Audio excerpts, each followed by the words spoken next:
Olá, boa noite. Está no ar o Show Business, o mais tradicional talk show de negócios da TV brasileira.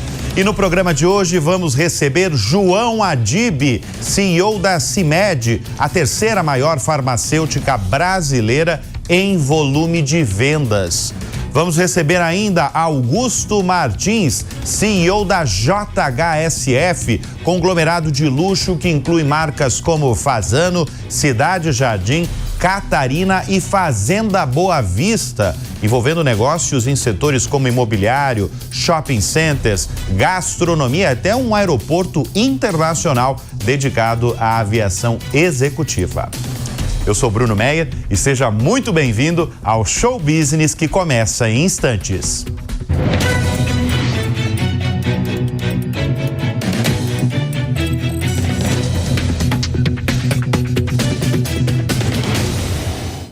Ele comanda a CIMED, grupo farmacêutico com 6.000 funcionários e 26 centros de distribuição.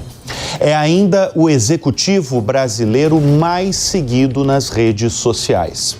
O Show Business recebe nesta edição João Adib, CEO da CIMED. Obrigado pela presença em nosso estúdio, João.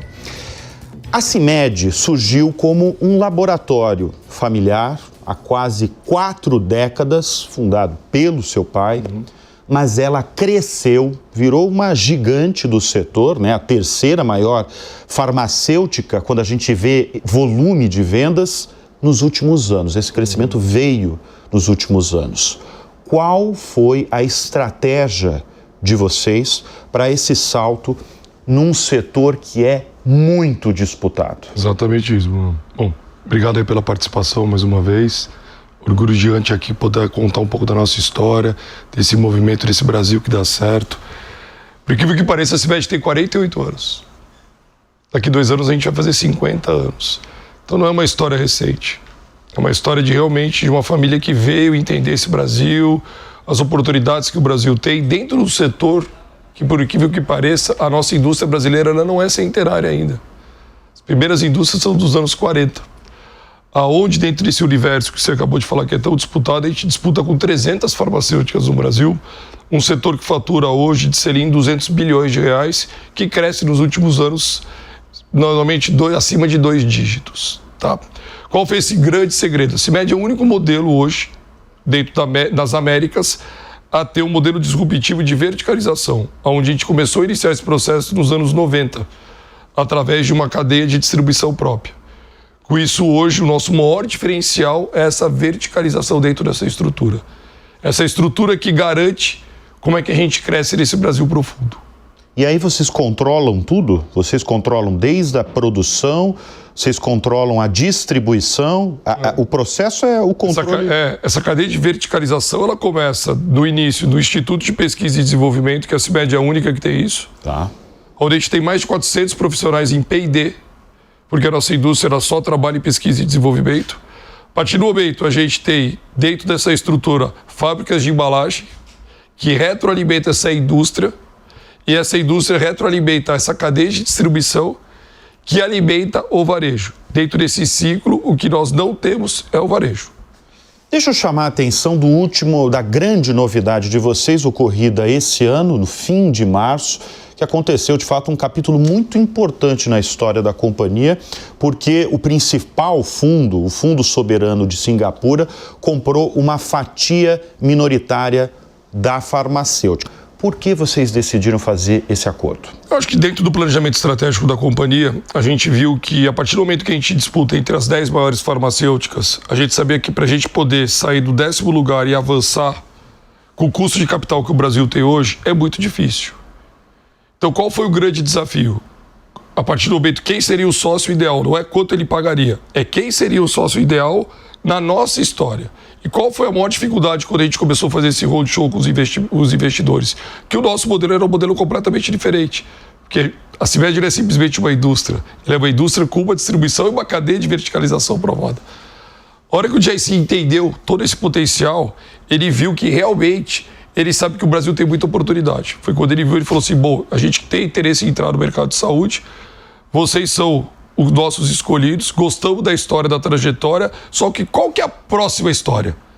Não é esse Brasil de agora. O que você pensa no Brasil nos próximos 5 anos? Aí a gente botou nosso planejamento estratégico, ele entendeu onde estavam as oportunidades e veio com o investimento.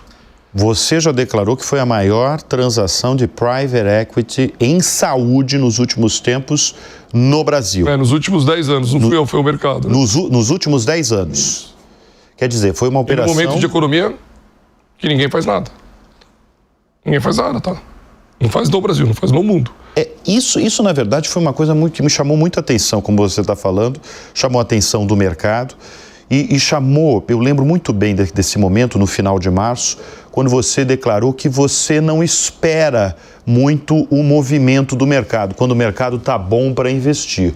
Você meio que assume o melhor momento para fazer um investimento. Sempre foi assim, João? Eu brinco e falo o seguinte, nós como empreendedores, acho que a gente tem um lema muito legal que a gente fala assim, é que durante as crises que a gente cresce, porque crescer junto com a bolha é fácil. Se você perguntar para mim assim, João, se o mercado tivesse positivo, poderia o valuation ser maior ainda? Pelo custo do Brasil, poderia. Mas pela oportunidade daquela janela, foi o momento certo. Entendeu o que eu acabei de falar, no bom sentido? Se o mercado te precifica onde juros está baixo, dólar está menos valorizado, o múltiplo ou valuation podia ser maior. Só que ninguém comprou o momento, todo mundo compra a história. A história de um passado que nos trouxe a credibilidade, porque você ter um fundo soberano ancorado dentro do teu negócio, esse selo é muito mais importante do que o valor, pensando numa história do futuro. E eu não trouxe o fundo com a intenção dele me ajudar só dentro do Brasil. Eu trouxe o fundo para ele abrir a porta da CIMED para o resto do mundo. Porque no Brasil eu conheço de Brasil. Agora, você que tem esse perfil, então, que gosta, né, que talvez não olha como tantos empresários para o risco Brasil, você pensa em breve, a médio prazo, abrir capital? Falar que a gente vai abrir, ou dia, ou quando, assim... Se tiver oportunidade, nós vamos abrir. Não tem problema nenhum para isso. Porque eu não sei o dia e a hora. Como eu também não sabia o dia e a hora que eu iria entrar com o fundo. Chamou também muita atenção do mercado, algo recente também, uma tentativa da parte de vocês de comprar o grupo Jequiti, a Jequiti do grupo Silvio Santos. Por que não deu certo? Não deu certo, acho que por um momento de família naquele momento. Acho que a momento de família deles, do grupo Silvio Santos, da família Abravanel. Tanto é que a gente ficou praticamente ali com eles há quase 8 meses. Então não foi simplesmente uma proposta. Foi várias e várias reuniões. A intenção era realmente trazer um modelo de negócio diferente para essa modalidade do porta a porta, que eu acho que é uma modalidade que tem muita oportunidade ainda. Mas infelizmente o negócio não deu certo. E é muito difícil você entrar hoje nesse mercado de porta a porta sem você já ter uma marca conhecida. Então, mas o que chamava atenção, a sua atenção, a atenção da Carla, da sua irmã, era o modelo de negócio do Jequiti. Não era tanto a figura de Silvio Santos. Não, a própria transformação do modelo de negócio, que seriam essas mulheres que vêm do catálogo. Eu adoro isso. Eu acho isso muito legal. Esse é o Brasil. Tanto é que a maior empresa brasileira hoje de higiene e beleza, ela é fundamentada dentro desse modelo de negócio que é a Natura. Você está falando muito, e eu conheço você há algum tempo, você fala muito desse Brasil, né? O seu escritório, a sede da sua empresa é na Avenida Faria Lima, em São Paulo, mas você gosta de bater no peito e falar assim, é preciso conhecer esse Brasil, esse Brasilzão que existe por aí, que é muito diferente do lugar onde é a sede da sua companhia, na Avenida Faria Lima, em São Paulo. Como é esse Brasil, João?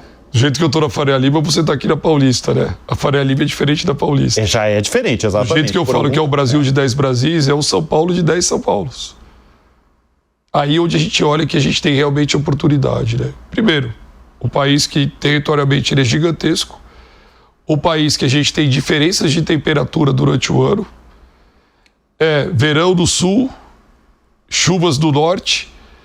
E quando você entende isso tudo e o modelo de negócio, principalmente pelo modelo de escala tributária que esse Brasil tem, aonde a gente sabe que para a gente crescer a gente tem que estar preparado para atender o pequeno, a gente conseguiu montar um modelo que foi inspirado nos anos 90, onde a gente montou a nossa primeira distribuição, para realmente a gente entender essa regionalidade que o Brasil tem hoje. A CIMED, ela adapta um portfólio para cada região. Olha que história legal. Então, produtos que são comercializados no Nordeste, eles são diferentes. Não, a gente não está no inverno. Eles são diferentes, por exemplo, do Sul. Sim, a gente não está no inverno aqui, Bruno. Tá frio aqui. Tá 30 graus no Nordeste. Adianta eu ficar me comunicando de produto de inverno no Nordeste?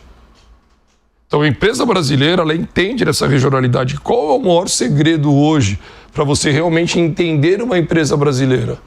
É você ter pensamento de uma empresa nacional, só que estrutura de regional. Se você entender isso, você ganha o jogo. E é o jogo que a gente ganhou desde os anos 90. Sabendo disso, qual que é o maior desafio do Brasil? Hoje, regionalidade de pessoas. Os nossos hábitos aqui são completamente diferentes dos hábitos de lá. A gente que tem que ser adaptado quando a gente sai daqui. E onde hoje você mais vende? Hoje, onde a gente mais cresce é Norte e Nordeste. Onde o crescimento hoje maior está em relação ao Norte e Nordeste. Mas quando você olha o mercado em si, o maior mercado consumidor é Sudeste. Tem uma explicação para esse aumento no Norte e no Nordeste? São características de momento de governo que a gente está vivendo. Entendeu? Acho que os auxílios do governo, eles utilizam talvez essa população carente a consumir produtos de primeira necessidade. Porque quando a gente fala de CIMED, a gente não escolhe qual é o público que a gente quer trabalhar. A CIMED é do Brasil, ela é de A a Z. Até porque você tem 600 produtos. Eu tenho 600 produtos. 600 produtos, os preços são variados. A gente não é o mais barato, a gente também não é o mais caro. A gente é o acessível. Tá. Então essa que é a política nossa, é isso, acessibilidade dentro do nosso produto. Vocês têm uma meta ousada, hein? Vocês fecharam, como eu já falei, num faturamento de 3 bilhões e 650 milhões de reais no ano passado, em faturamento, como eu já destaquei aqui, para 10 bilhões de reais em 2029. Sim. Essa é a meta de vocês. Esse é o nosso plano, essa é a nossa ambição, né? É a ambição de vocês. Agora, qual que é a estratégia, qual é o plano para mais que dobrar a companhia? Boa pergunta. Aí você vê o que foi o movimento de ter a entrada desse fundo dentro do negócio. Quando a gente fala em dobrar, Bruno, a gente não fala em dobrar só o faturamento. Uma empresa que ela já tem como projeção faturar 5 bi, ela quer faturar 10 bi, quando ela dobra o número de pessoas, ela dobra o número de produto, ela dobra a área logística, ela dobra a fábrica. Então, qual foi o interesse nosso? Vamos captar. Toda essa saveira da empresa foi primária, não foi secundária. A família não ganhou nada, foi investimento total dentro da empresa. Por quê? Para a gente realmente se capitalizar, para a gente poder ter uma base estrutural, para a gente poder dobrar a nossa estrutura toda. Porque como é que eu vou crescer se eu não tenho uma estrutura dentro de casa? Então, o investimento de CAPEX muito grande, a gente já iniciou agora. A gente já iniciou praticamente vai ser o maior depósito que vai ser feito em Minas Gerais, hoje armazenamento de mercadorias hoje da nossa indústria. São 60 mil metros quadrados, vão consumir mais de 100 milhões de reais agora, e um depósito, tá? Não é fábrica. E logo na sequência, no ano de 27, a gente inicia a expansão dessa fábrica que já não está dando conta da nossa demanda. Entendeu? É tudo muito rápido. Porque você não constrói uma fábrica do dia para a noite. Sim. Então, já está tudo em projeto. Então, todos os projetos para a gente conquistar essa ambição de ser uma empresa de 10 bi é realmente capitaneado por toda essa estrutura que a gente já começou a fazer agora. E esse faturamento de agora, de 6 bilhões e 650 milhões de reais, ele já tinha quando que você pensou em atingir essa meta? Eu sempre fui um cara que, como meta dentro da companhia, isso está no nosso DNA, tá? Se você olhar os históricos, a CIMED sempre cresce o dobro que o mercado cresce. Essa é a nossa meta mínima, tá? Então, se o mercado projeta crescer 5, a gente vai crescer 10. Se o mercado projeta crescer 10, a gente vai crescer 20. Então, toda essa métrica a gente faz em cima de demanda e potencial do mercado. Hoje, o nosso país é um país muito volumoso, ok? Por incrível que pareça, o Brasil está ficando um país que está envelhecendo. Sim, sem dúvida. Hoje, mais de 1 milhão de pessoas fazem mais de 65 anos, todos os anos. Mais de 1 milhão de pessoas. O que acontece? Quanto mais você tem mais longevidade, mais medicamento você vai consumir. Então é uma taxa isso. Você projeta e olha a taxa. País de 200 milhões. Deixa eu agora trazer um assunto que você adora falar e não só falar, você gosta de se definir como um vendedor. Inclusive, você já fez uma distinção sobre o vendedor do passado e o vendedor do futuro. Mas eu quero que você defina o que é o bom vendedor de hoje. O vendedor do passado, o que ele era? É aquele cara que ele vendia e fazia o papel dele. O que é o vendedor do futuro? É aquele cara que vende e ajuda o seu cliente a vender o produto. Eu paro de falar de sell-in e faço fazer parte do sell-out. Então, eu não sou simplesmente um vendedor, eu tenho que ser um vendedor empreendedor. Venda só é venda a partir do momento que você repõe a venda. A primeira venda é o relacionamento, a segunda virou a parceria, a terceira é o casamento, a quarta é uma família. Isso é venda. Porque quanto mais vende, desde que o teu cliente venda. Então, essa é a minha mentalidade. A nossa empresa é uma empresa de venda. A primeira coisa que a gente fala na empresa é venda. O que significa isso? O boarding é conectado a vendas. Porque vendas, ela tem que ter agilidade, ela tem que ter estrutura. Não adianta eu ter um jurídico que ele vai me demorar para me entregar o contrato. Não adianta eu meter uma cota no vendedor que eu tenho que crescer 20% e eu não organizei com o crédito. O que adianta eu vender se você não me liberar o crédito? Então, todo o DNA da corporação é pró-venda. Esse é o sucesso nosso. Quando você descobriu que você era um vendedor? Já moleque, criança, vendo o seu pai? Quando? Desde os 15 anos. Desde os 15 anos. 15 anos. Quando você começou a trabalhar na empresa? Com 15 anos. Com 15 anos. Você fazia o quê? Eu trabalhava na expedição. Na expedição. Fazendo o quê? O que você abria a porta, fechava a porta, carregava a caixa, separa pedir, empresa pequena de 12, faço tudo. Quando você tinha 15 anos, qual era a sua lembrança da companhia? O seu pai no comando, o seu pai já era um vendedor, né? É engraçado que a gente mantém algumas coisas de lá do passado, né? Eu nasci numa empresa onde esse menino de 15 anos começou a trabalhar, tinha 12 funcionários. 12 funcionários? 12. Desses 12 funcionários era eu, meu pai e minha mãe. Então já tinha 9 pessoas. Então, isso era uma empresa muito pequena. É onde faz tudo.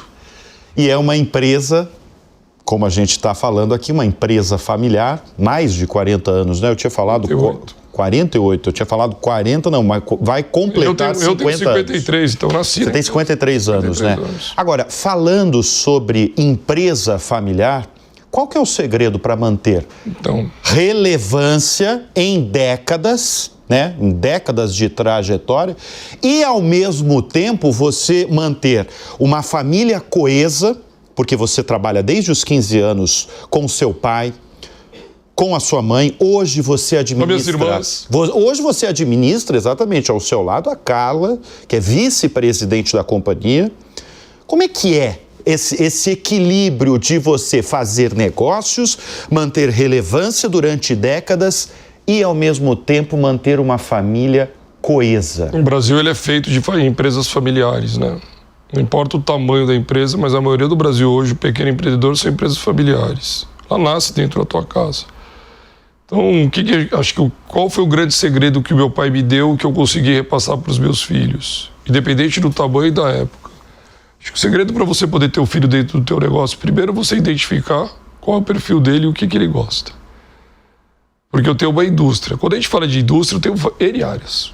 Se ele gosta de jurídico, eu posso preparar ele para ser o jurídico. Se ele gosta de venda, ele pode ir para venda. Se ele gosta de marketing, se ele gosta de engenharia, tem vários. Você já identificou dos seus 5 filhos? Total, dos meus... É porque você tem também... Eu tenho 2 pequenininhos. 2 pequenininhos, mas eles já influenciam o produto.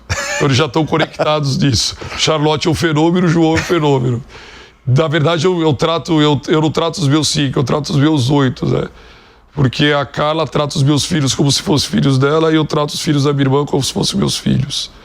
E você aprender a trabalhar em empresa familiar tem um papel que é fundamental, Bruno: protagonismo. Você tem que deixar o seu filho ser protagonista. Quanto mais você dá asa para ele voar, mais ele vai indo.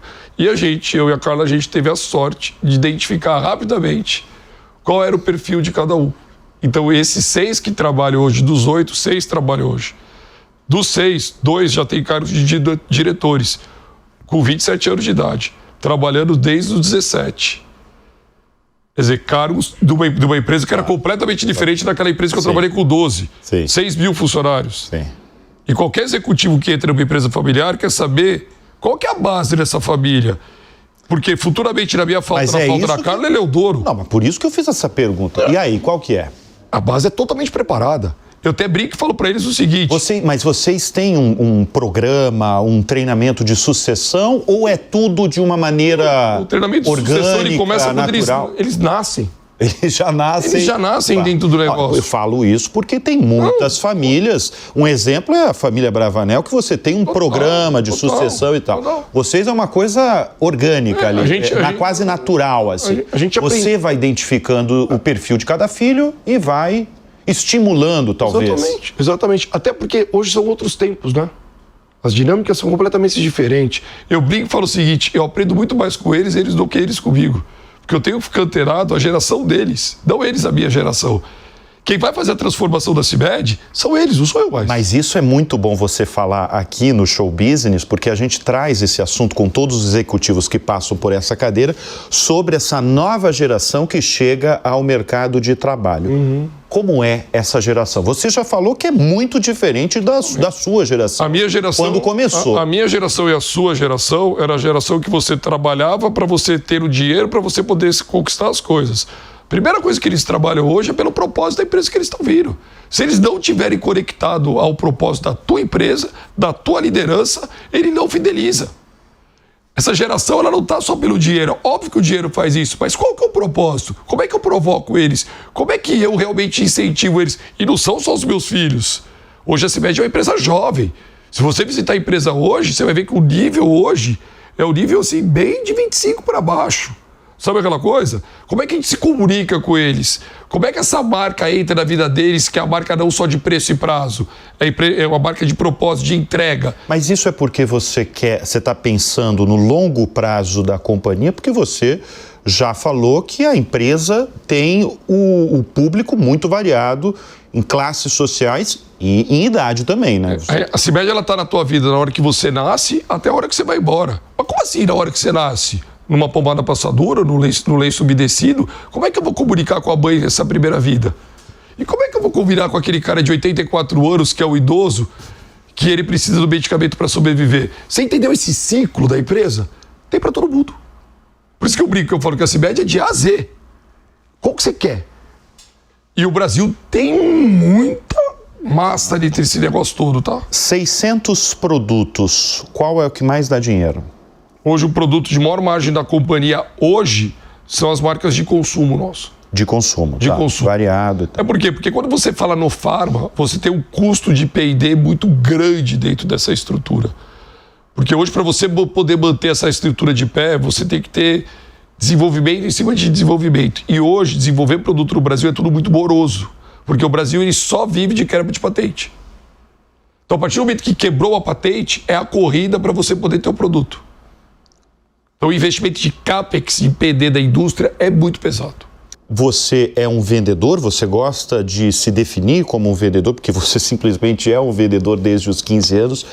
Mas, nos últimos tempos, você é um showman. Porque, como eu apresentei, você é o executivo brasileiro mais seguido nas redes sociais. Só no Instagram você é seguido por 4.400.000 perfis. Quando você percebeu que a sua imagem profissional e, ao mesmo tempo, a sua imagem pessoal ajuda a vender produto? Boa pergunta, Bruno. Isso cabe para todos que estão aqui nos vendo, porque eu já fui muito julgado por isso. O brasileiro adora comprar de quem bota a cara. Produto sem cara não vende. Produto não fala. Quem fala são pessoas. Aonde começa a minha história? O vendedor. O vendedor ele tem que falar. Por que eu não posso começar a falar para o público o que eu faço, o que eu produzo, como é que eu movimento? Qual o problema? Se eu falo para o meu cliente, por que eu não posso falar para você? E através dessa facilidade que eu tive desde os 15 anos de comunicação numa área comercial, eu comecei a escalar através do mundo digital. E aí você começa a ser reconhecido não pelo que você tem do mundo digital, mas pelo que você faz. Isso transforma, isso puxa. A CIMED é a empresa mais digital do mundo hoje, dentro do nosso setor. Não é o João, não é a Carla. Eu tenho mais de 5 mil influentes dentro da CIMED. Todos os nossos colaboradores, eles influenciam os nossos produtos por livre e espontânea vontade. Eles fazem parte daquela história. Qual é o problema? Você falou que você foi julgado? Como? Porque quando você começa a mostrar o que você faz, o que você tem...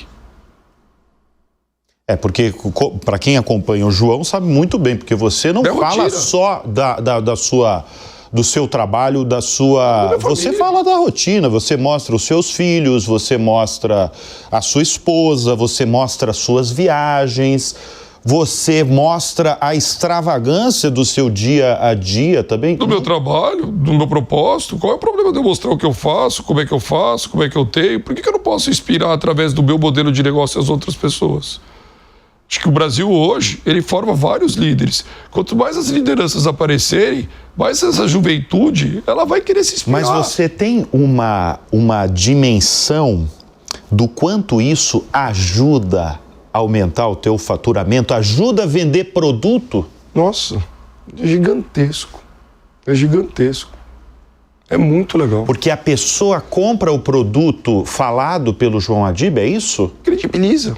Hoje eu sou várias vezes eu sou abordado na rua hoje, falou, João, tudo bem, desde quando te conheci eu comecei a consumir o produto de vocês, eu adoro. Sabe aquela coisa? Quando você vai numa padaria, você não sabe o nome da padaria, mas você sabe o nome do balconista que está te atendendo, da borracharia. Por que eu não posso escalar isso como empreendedor, como empresário? Entendeu? A marca não fala, quem fala são pessoas. E quem tem que falar? Aqueles que fazem a marca. Acho que tem espaço para todo mundo. A partir do momento que eu tive essa comunicação, a gente conseguiu escalar de uma maneira completamente diferente. A nossa família é uma família que ela influencia. Se você somar a família inteira hoje... Não, eu ia falar isso, porque você tem... Sei lá, devo estar falando besteira aqui. Pode falar. Eu acho que, sei lá, 15, 20 milhões de pessoas. 10% da população. Mas, João, teve uma virada de chave da família toda de falar assim, olha, tudo bem, você falou que você é vendedor desde os 15 anos e você queria mostrar isso para as redes sociais. Mas a família inteira virou influenciador. No começo eu tive problema dentro de casa. Teve? Tive da minha irmã, porque você começa a se expor muito.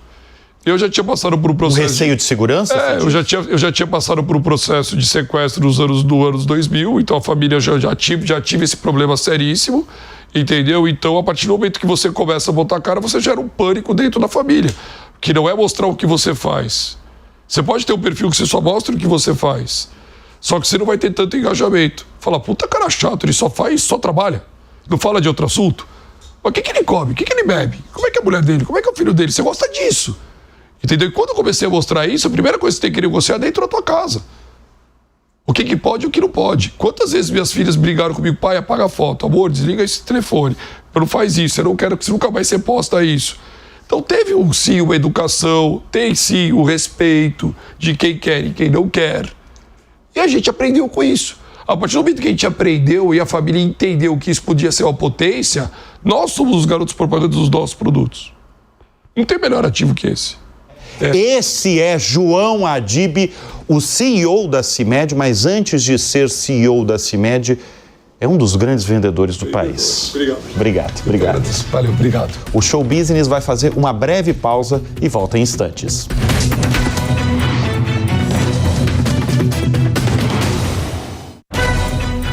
Ele comanda um conglomerado do luxo no Brasil que inclui marcas como Fasano, Cidade Jardim e Fazenda Boa Vista.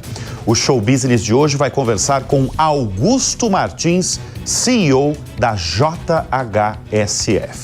Augusto, obrigado pela presença em nosso estúdio, uma alegria recebê-lo aqui no programa. Quando a gente fala de segmento de alta renda, né, o segmento de luxo, se costuma, isso no mundo todo, você costuma ver grupos que operam ou só shopping center, ou grupos que só operam hotelaria, ou grupos que cuidam só de restaurantes. A sua companhia, a companhia que você lidera, ela consegue conectar todos esses setores, esses segmentos da economia produtiva, tendo uma única semelhança: o público de alta renda. E aí eu faço essa pergunta para você. O que mais esse público de altíssima renda demanda hoje? Bom, Bruno, primeiro, prazer estar aqui. É muito bom ter a oportunidade de conversar com você. Verdade, a gente, na JHSF, nós focamos, né, a companhia vem ano após ano focando no setor de alta renda. É o nosso foco de uma forma geral, né? Todos os nossos negócios estão conectados na alta renda. Então, todos os nossos modelos de negócio, todas as nossas operações, elas são direcionadas para esse público de alta renda. E a companhia foi de uma forma muito específica, se especializando nesse setor, com que os nossos negócios todos estivessem conectados, né, de alguma forma a esse perfil de cliente. E isso traz, né, uma conexão importante para a nossa operação, traz uma identidade com os nossos clientes. E hoje a gente opera, então, de forma muito focada nesse setor. A gente usa a gente usa alta renda porque é complexo você definir o que é o luxo. Então, a gente se baseia muito no tipo do cliente, no perfil do nosso cliente, e em cima disso os nossos negócios hoje todos estão estruturados com o objetivo de levar para esse público, né, uma qualidade que seja única, né, em projetos únicos e negócios únicos. Então essa hoje é o nosso grande foco e é por onde a gente quer continuar seguindo, focado nesse setor. Você sabe que eu tenho uma relação, o programa, o Show Business aqui tem uma relação muito especial com a JHSF, porque a primeira gravação deste programa em 2023 foi com o Thiago Alonso, ex-CEO da companhia, ainda na companhia como conselheiro da empresa. E eu fiz uma pergunta a ele que me marcou muito. Eu perguntei a ele o que é luxo. E ele falou que hoje luxo é ter tempo. Você concorda com ele? Eu acho que um dos luxos hoje que que é mais escasso, né, é a questão do tempo, com certeza. Eu acho que hoje é você também, e a pandemia trouxe isso de uma forma mais intensa, é você poder aproveitar o seu tempo junto das pessoas que você gosta, né, junto da sua família, dos seus amigos, enfim, de você poder ter nessa tua disponibilidade de tempo a conexão com as pessoas que são mais importantes para você. E é nisso também que a gente procura oferecer na alta renda aos nossos clientes, né? Facilitar esses momentos, levar para os nossos clientes nos nossos diversos negócios uma estrutura e um atendimento, uma qualidade dos nossos serviços que facilitem, né, o estilo de vida dos nossos clientes para que possam operar o luxo, como você está colocando, em suas vidas. Então, eu acho que o Thiago estava certo, sim, na questão do tempo. E eu só adicionaria hoje, de uma forma mais intensa, essa relação que você tem de aproveitar os momentos com as pessoas que você mais gosta, que você quer estar. Então, a JHSF se ampara muito em desenvolver as nossas operações, as nossas atividades, para poder facilitar que os nossos clientes tenham esses momentos com quem eles querem estar. Augusto, vou precisar da sua ajuda nessa, porque eu quero apresentar para a nossa audiência o portfólio da JHSF, porque nos últimos tempos, nos últimos anos, vocês cresceram muito. Então vamos lá. Vocês são donos do Shopping Cidade Jardim, vocês são donos do Complexo Boa Vista, aqui pertinho da capital paulista, em Porto Feliz. Vocês são donos do Aeroporto Executivo, o Catarina. Vocês são donos da rede de hotéis Fasano no país. Vocês têm a operação internacional, que eu já vou entrar na parte internacional, que está crescendo muito. Que mais? Vocês têm fundo, vocês têm a gestora, que mais? O que eu esqueci? Os clubes. Vocês têm os clubes. E nós também temos as JHSF Residence, que é uma unidade de negócio mais recente, em que a gente traz residências, né, da JHSF, com a qualidade desenvolvida pela JHSF, num produto novo para locação, o que a gente sempre... Para locação. Tá. E são produtos muito específicos, porque são projetos, né, desenvolvidos por nós, e a gente entrega para esses nossos clientes a oportunidade de locar uma casa na Boa Vista, como você colocou, ou um apartamento no Fasano Residence, ao lado do Shopping Cidade Jardim. E a gente entrega esses apartamentos completamente imobiliados, com enxoval completo, enfim. O nosso cliente encontra um apartamento com lençol, toalha, com todos os equipamentos de cozinha, um serviço 24 horas, um concierge que atende. Então, ele tem a oportunidade de ter os nossos produtos, né, os produtos mobiliários da JHSF, agora também numa opção para locação e não só para aquisição. Muitos clientes preferem pegar o produto pronto, não querem ter a propriedade, querem ter a facilidade de ter uma residência nossa, decorada por nós, pelos nossos arquitetos. Então, junto aos clubes, a gente também tem agora essa operação de locação. Falando desse segmento aí da locação, quem que é o público? Evidente que é o público de alta renda. Sim. Mas é um público mais jovem? A gente tem um público mais jovem que quer a praticidade de pegar uma casa pronta, uma residência pronta, completa. Nós temos clientes que, por algum motivo, não querem investir o capital num imóvel, mas querem ter o uso, né, poder aproveitar. São contratos de longo prazo.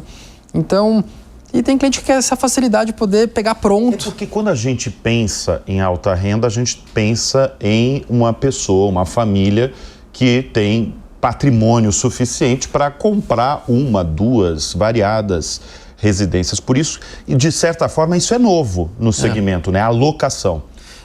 O setor de locação é um setor que existe, obviamente, há muito tempo, mas esse produto muito específico é o produto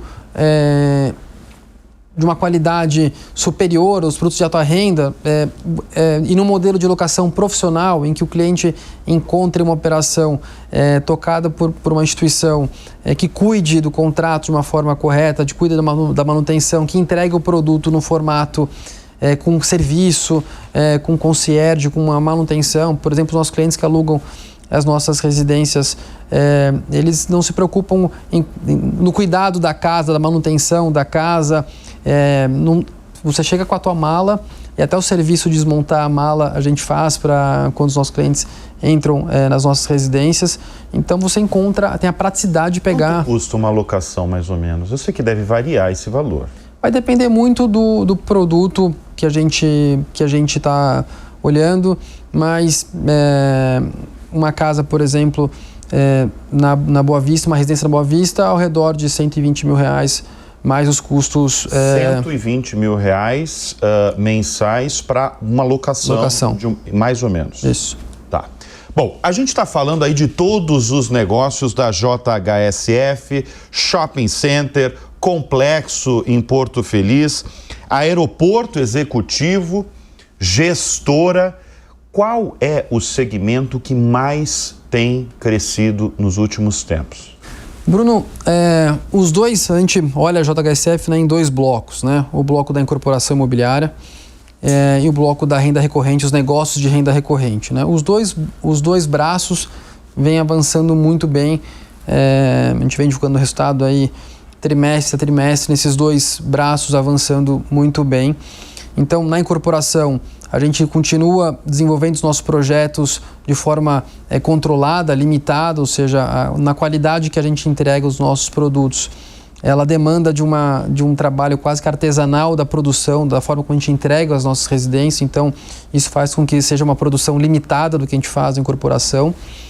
E na parte de renda recorrente, todos os nossos negócios também avançam muito bem. Os shoppings seguem crescendo na casa de 2 dígitos, os nossos negócios de hotéis e restaurantes também. O aeroporto, a gente vem trimestre a trimestre comentando, né, da expansão. A gente está nesse momento entregando mais uma expansão do nosso aeroporto, chegando a 16 hangares no São Paulo Catarina. 16 hangares. A gente está com uma lista de espera de mais de 100 aeronaves em lista de espera para hangarar conosco. No nosso negócio de clubes, a gente segue crescendo. A gente tem o Boa Vista Village Surf Club, que é o nosso clube de surf na Boa Vista. A gente inaugura o São Paulo Surf Club agora. A gente inaugura o Fazano Tennis Club, que também é o nosso novo clube, também agora com a marca Fazano, voltado ao esporte de raquetes e todos os amenities que esse clube opera. A gestora também avança bem. Então a gente vem... Mas o que mais dá dinheiro hoje é a incorporação? A incorporação ela tem margens importantes, mas o nosso bloco de renda recorrente somado, os negócios hoje, ele já é majoritário em relação à geração de resultado da companhia. Então, quando a gente olha o bloco de renda recorrente, a gente vem numa média de quase que 2/3 da geração já nos últimos trimestres da geração de resultado desses negócios de renda recorrente com a incorporação. Mas os dois negócios vêm avançando muito bem. Augusto, você está falando muito de Brasil, mas vocês têm um plano de expansão estrangeira muito forte, né? Vocês têm negócios em Nova York, em Londres, em Miami, em Cascais, na Sardenha. Tem o hotel e o restaurante Fasano no Upper East Side, em Nova York. Tem hotel em Londres. Onde vocês querem chegar? Pois é, a gente iniciou uma internacionalização com o nosso primeiro projeto em Punta del Este, no Uruguai. Foi a primeira exportação do ecossistema JHSF. Isso faz um tempo já, né? Já faz um tempo. 10 anos, mais de 10 anos que a gente vem desenvolvendo essa área. Então lá a gente fez a primeira exportação do nosso conceito de um complexo, onde a gente leva para um complexo os nossos negócios. Então, com Fasano Las Piedras, que é o nosso hotel, o condomínio Las Piedras, com vilas e propriedades e lotes, um campo de golfe de 18 buracos, um campo de polo, o hotel Fasano, o restaurante Fasano, um spa, enfim, a gente exportar o que a gente fez do complexo Boa Vista, foi esse primeiro passo internacional. Foi super bem, vem vindo muito bem, a gente arriscou aí testar e avançar com essa tese, talvez no lugar mais desafiador para a gente confirmar essa expansão, que foi depois em Nova York, né, desenvolvendo o Hotel Fasano Nova York. E para a gente a localidade é sempre muito importante, onde a gente coloca a nossa operação. Então lá também a gente escolhe o melhor lugar talvez de Nova York, né, na Quinta Avenida com a 62. Teve algum desafio no começo, quando vocês instalaram né, porque você está falando de uma cidade, claro, né, um destino turístico global, e você coloca um hotel de luxo, um restaurante de luxo, que é luxo total, mas é brasileiro. Teve algum desafio no começo? Claro, sempre tem. O primeiro movimento que a gente faz, né, para desenvolver uma operação, traz o desafio de equipe, o desafio de estrutura, o desafio de montagem, de relação com os fornecedores locais. Mas a gente sempre faz isso de forma muito organizada, programada. Cada passo que a gente dá, a gente testa a temperatura da água primeiro para ver se a gente vai ter de fato condição de desenvolver o projeto. Nova York foi dessa forma, a gente procurou muito o lugar certo para diminuir a chance de errar. Então a gente está talvez na principal quadra do Upper East Side, ali bem em frente ao Central Park. O hotel hoje é um grande sucesso.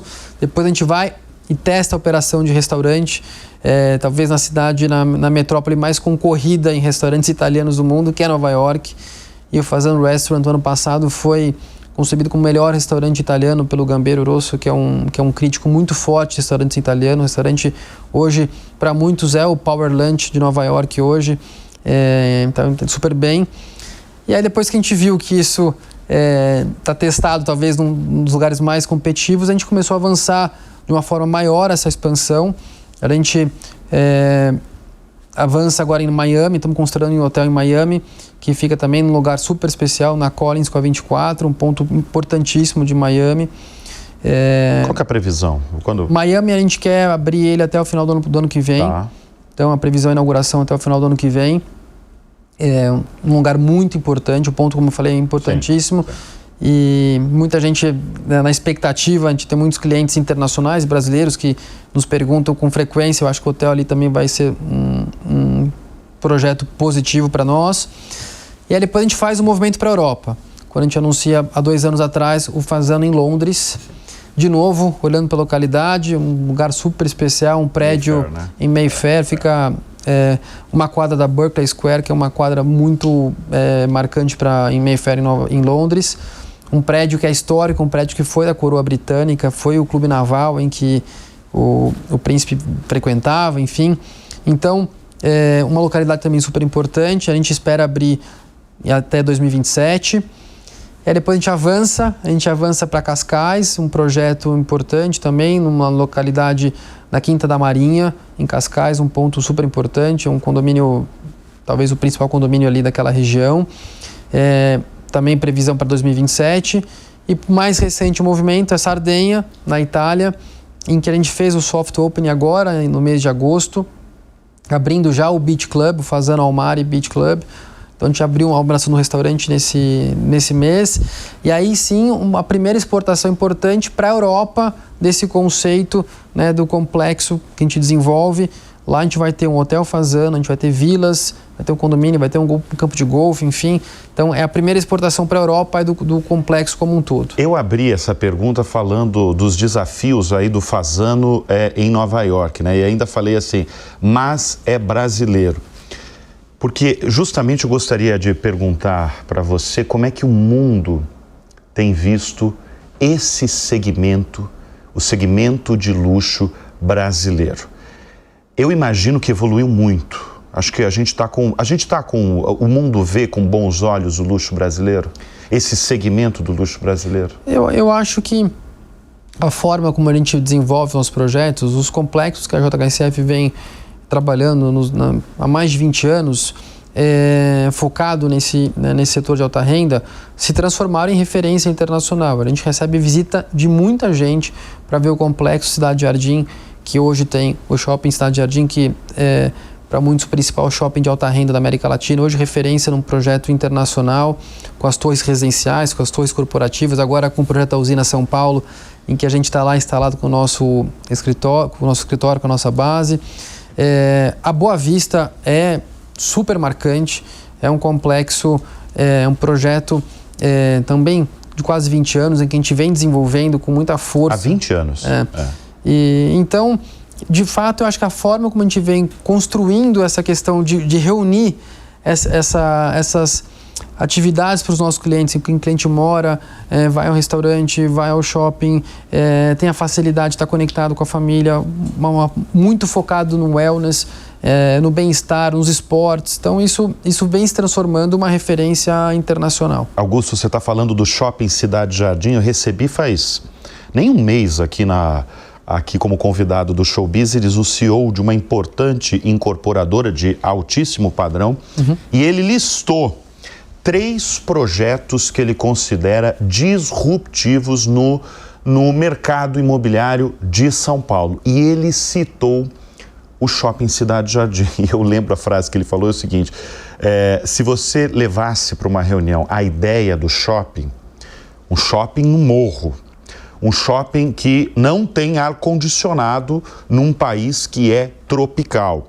Num shopping em que o entorno dele você tem torres residenciais. Ele até falou assim, se você levar essa ideia de torres residenciais, parece um conjunto habitacional. Tem tudo para dar errado. Ele falou isso aqui no programa. E aí eu falei assim, pois é, mas deu certo o projeto. Por que deu certo? Olha, eu concordo, de fato, quando você olha o antes e depois do complexo Cidade Jardim, ele surpreende, né? Mas ele deu certo por alguns motivos. Primeiro, porque tudo que a gente desenvolve na companhia e vem desenvolvendo ao longo do tempo, ele é feito de forma muito planejada, estruturada, buscando as melhores referências para colocar esse projeto de pé. Então, tudo que a gente faz muito... É óbvio que todo projeto tem sempre seu risco, mas a gente tenta minimizar todos os riscos, principalmente no conceito do projeto e na qualidade do produto. Acho que um outro ponto é, de fato, uma visão muito inovadora, mas uma visão inovadora junto com uma mensuração de risco, de fazer faseado, estruturado, etc., que é uma visão única que o Zeco Auremo, que é o nosso chairman executivo, presidente do conselho e controlador da companhia, possui. De fato, ele tem uma visão muito única, né? Mas essa visão ela vem sempre atrelada a esse embasamento das nossas decisões e de fazer de forma faseada. O Complexo Cidade Jardim, como ele está falando, é um projeto que a gente também vem investindo há 20 anos. Né? O shopping foi expandindo com a expansão de ABL do shopping, as torres residenciais foram expandindo, as torres corporativas. Agora a gente avança para frente com Reserva Cidade Jardim, que são as 4 novas torres que estão conectadas lá, que serão provavelmente as 4 principais torres residenciais de São Paulo. Agora a gente avança com o projeto da Usina São Paulo. Então a gente está falando de 20 anos de planejamento, estudo, pegando as principais referências do mundo para fazer esses projetos e sempre focando muito na qualidade. A gente não abre mão da qualidade dos nossos produtos. Então, eu acho que esse conjunto de uma visão única, do Zeco, com essa questão muito bem planejada e um time com uma capacidade de execução fantástico, que é o que a gente tem lá dentro, eu acho que é o que vem transformando esses projetos. E a gente pode pegar outros exemplos, Bruno. Você olha o aeroporto também era... O aeroporto é outro, né? O aeroporto foi o primeiro de aviação executiva no Brasil. Eu lembro, eu estive na inauguração e por isso que, para mim, impressiona você falar em 16 hangares. Eu lembro da inauguração, acho que tinha 1 ou 2, eu não vou lembrar exatamente. Tinham 4. E aí você está falando de 16 hangares, uma fila de espera de aeronaves querendo pousar ali, que é aqui perto da capital paulista. Né? Exato. O aeroporto é exato, mas de novo, a gente olhou para esse cliente de alta renda, para esse cliente que tem, óbvio que é uma base menor em relação à base total de alta renda, mas que o Brasil tem uma das maiores frotas do mundo de aviões particulares, né? De aeronaves privadas.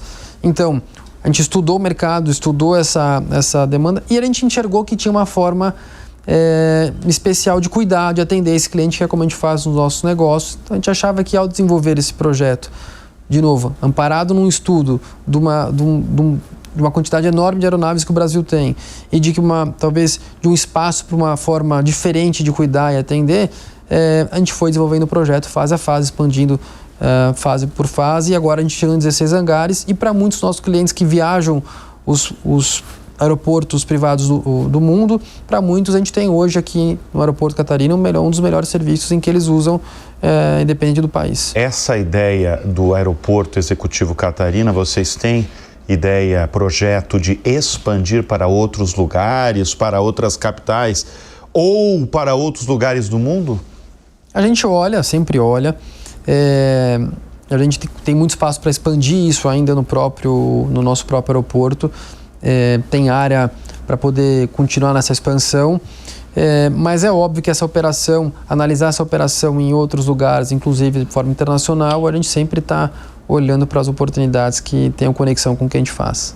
Deixa eu chamar a atenção, a gente está falando tanto desse conglomerado de luxo brasileiro chamado JHSF, mas agora eu gostaria de mudar um pouco a rota da nossa conversa. Eu queria destacar a sua história profissional, que eu acho muito interessante, como você conheceu. Você é jovem, né? Você tem quantos anos? 46. 46 anos, CEO de tantas marcas aí de luxo no país. Só que a história profissional do Augusto Martins, do Guto, como muita gente conhece, começou da casa em que ele morava, aqui em São Paulo, porque um banco simplesmente nasceu na esquina da casa do Augusto. A gente está falando do Banco Alfa, né, do banqueiro Aloísio Faria. E aí eu me questiono, o que fez você, Augusto, jovem, praticamente adolescente, bater na porta desse banco e pedir um emprego?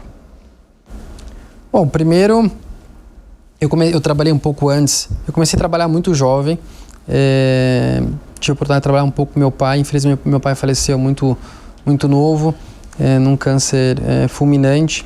E aí eu me vi na necessidade. Ele fazia o quê? Meu pai tinha uma concessionária. Tinha revenda exatamente de caminhão e ônibus. Você trabalhava com ele? Trabalhava com ele. Você fazia o quê na concessionária? Eu ficava ao lado dele, fazia de tudo. Você imaginar, até lavar caminhão e ônibus já lavei. É mesmo? Então... Você é de família classe média, classe média alta? Classe média. Meu pai era empresário, tinha uma condição positiva, mas classe média. E minha mãe professora, minha mãe pedagoga. E provavelmente minha vida teria sido continuar trabalhando com meu pai, enfim. Mas infelizmente ele faleceu muito cedo. E eu me vi na necessidade de tocar a minha vida, né? E de assumir o meu caminho. Aí estava nascendo um banco, como você colocou, perto da minha casa, que era o Banco Alfa. E aí um amigo meu falou, sei que você está procurando, está abrindo um banco aqui.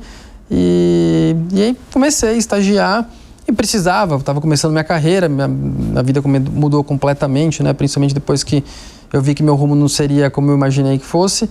E comecei a estagiar no Alfa. E tive a chance de participar da primeira turma de training. O banco estava nascendo, o doutor Aloísio tinha acabado de vender o banco ao Banco Real, para o ABN.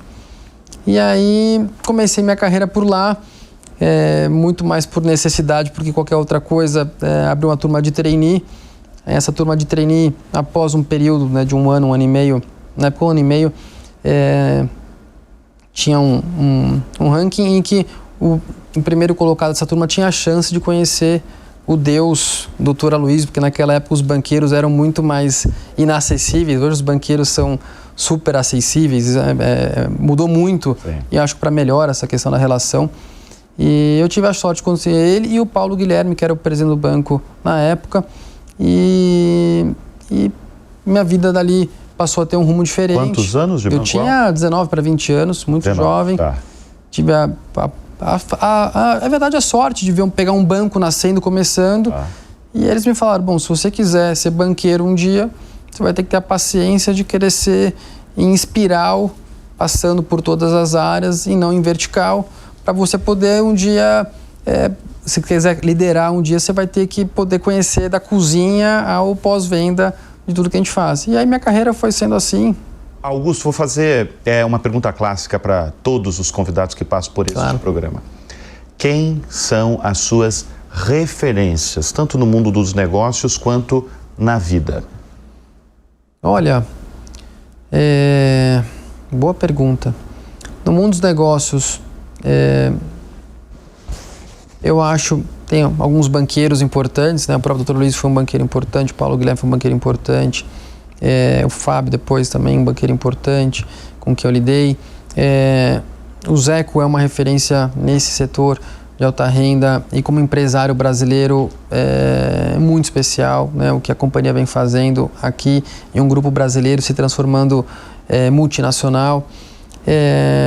E na minha vida eu acho que meus pais, meus avós são pessoas que foram muito importantes na minha referência e hoje a minha família, minha esposa e meus filhos.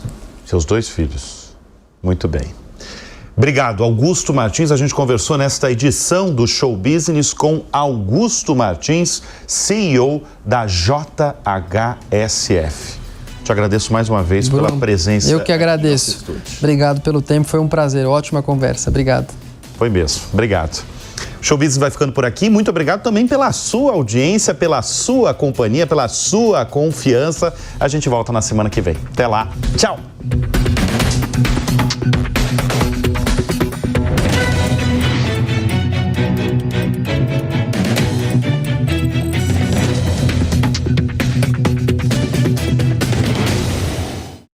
A opinião dos nossos comentaristas não reflete necessariamente a opinião do Grupo Jovem Pan de Comunicação.